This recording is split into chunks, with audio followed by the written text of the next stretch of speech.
Goeiedag, ik ben Adam Soekengetongo. Ik ga u een beetje vertellen over de Winti-religie. Wat is Winti-religie eigenlijk? Je hoort hier en daar verschillende verhalen. Maar ik ga vanuit van de Agamsu filosofie. Winti berust eigenlijk op 3 hoofdpilaren. Namelijk de Akra, de ik, de Kabra, het verleden, en de Winti, de toekomst. De Akra is het persoonlijke van de mens. De Akra is het goddelijke dat ondeelbaar is. De Akra is onkwetsbaar.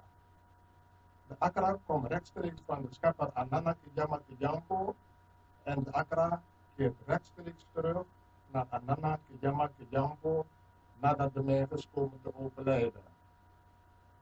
De Akra bezielt de mens.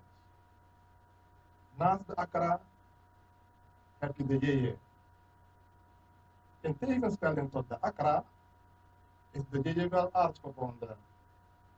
De Jeje is het persoonlijke ik van de mens. De Jeje is kwetsbaar. De Jeje ervaart alles wat wij in het dagelijkse leven meemaken. De Jeje die ondervindt elke dag spanningen, elke dag activiteiten van de maatschappij, zeg maar.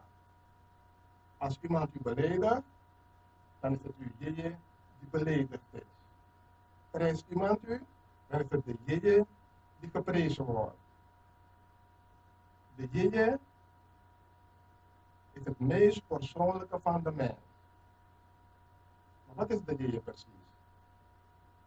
De Jeje bestaat uit 2 elementen, namelijk de Kwitje Mama en de Kwitje Papa. Wat de Kwitje Mama en de Kwitje Papa is, dat vertel ik je de volgende keer. Ja.